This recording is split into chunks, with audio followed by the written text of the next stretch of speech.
Assalamualaikum warahmatullahi wabarakatuh.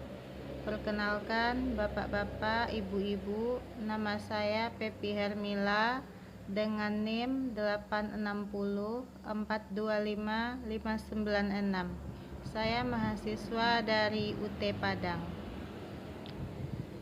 Hari ini berikan saya kesempatan untuk menjelaskan naskah presentasi yang berjudul tentang peran ontologi, epistemologi, dan aksiologi dalam dasar filsafat ilmu.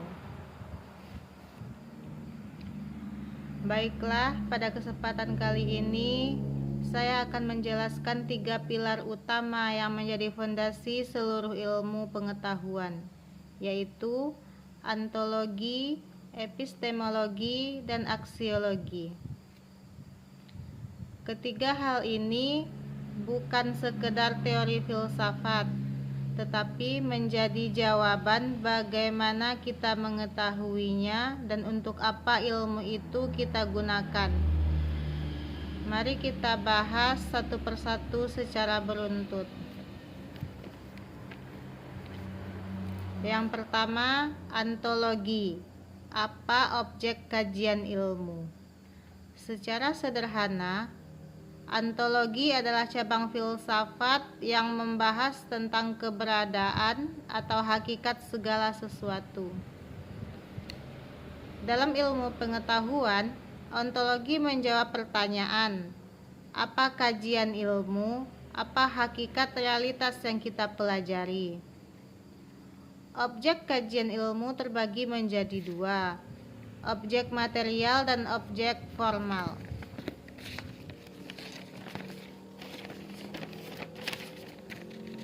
1. Objek material. Objek material adalah hal yang dipelajari, misal alam, masyarakat, atau manusia.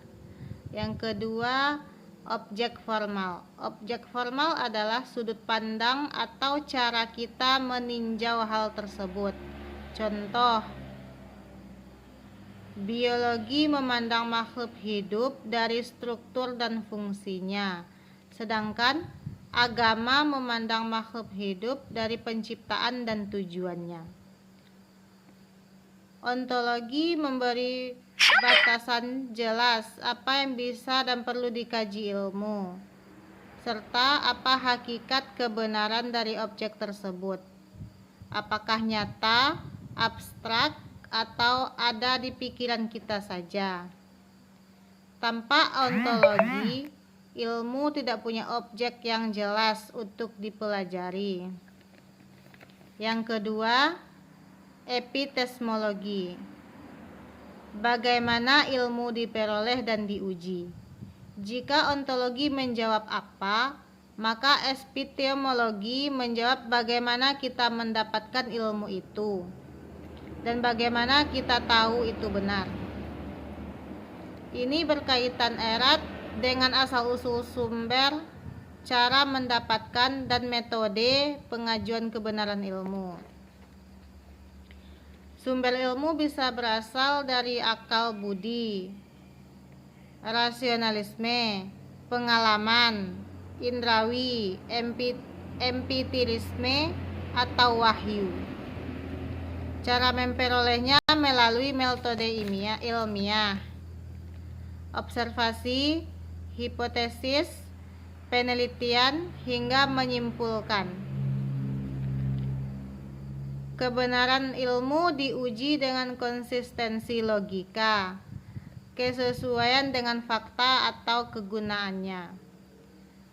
Epistemologi sangat penting karena menjamin bahwa pengetahuan yang kita miliki bukan sekedar dugaan, tetapi suatu yang bisa dipertanggungjawabkan kebenarannya lewat cara sistematis dan sah.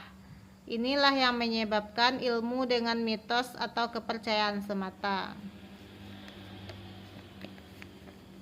Yang ketiga, aksiologi atau nilai dan tujuan ilmu. Aksiologi ini adalah cabang filsafat yang membahas tentang nilai, kegunaan, dan etika ilmu. Pertanyaan utamanya, untuk apa ilmu itu digunakan? Apa ilmu ini baik, bermanfaat, dan beretika? Aksiologi membagi nilai ilmu menjadi dua. Satu, nilai kebermanfaatan. Apakah ilmu ini berguna bagi kehidupan manusia, memecahkan masalah, atau memajukan peradaban? Yang kedua, nilai etika. Bagaimana seharusnya ilmu itu diterapkan? Ilmu yang benar belum tentu baik jika digunakan untuk merusak.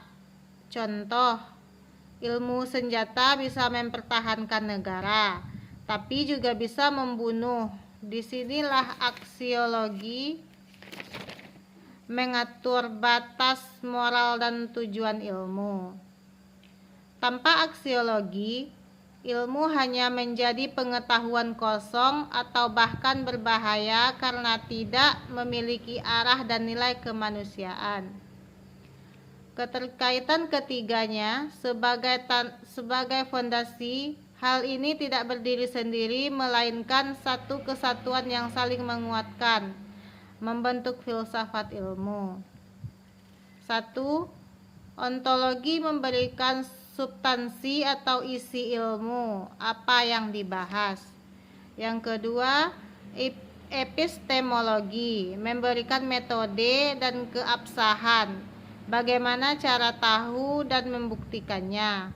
Yang ketiga, aksiologi.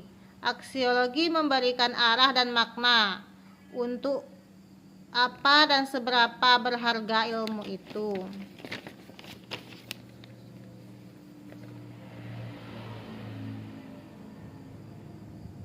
Bayangkan sebuah bangunan. Ontologi adalah bahan bangunannya. Epistemologi adalah cara membangunnya agar kokoh. Dan aksiologi adalah fungsi bangunan itu, siapa dan untuk apa.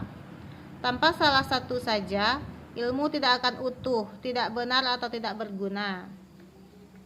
Jadi, filsafat ilmu terbentuk dari sinergi ketiga hal ini. Menentukan apa yang nyata dan perlu diketahui, memastikan cara mengetahuinya benar dan teruji, serta menjamin ilmu itu bernilai baik dan bermanfaat. Inilah dasar yang membuat ilmu pengetahuan menjadi terstruktur, benar, dan berharga bagi kehidupan kita. Sekian penjelasan dari saya. Terima kasih atas perhatiannya. Saya ucapkan assalamualaikum warahmatullahi wabarakatuh.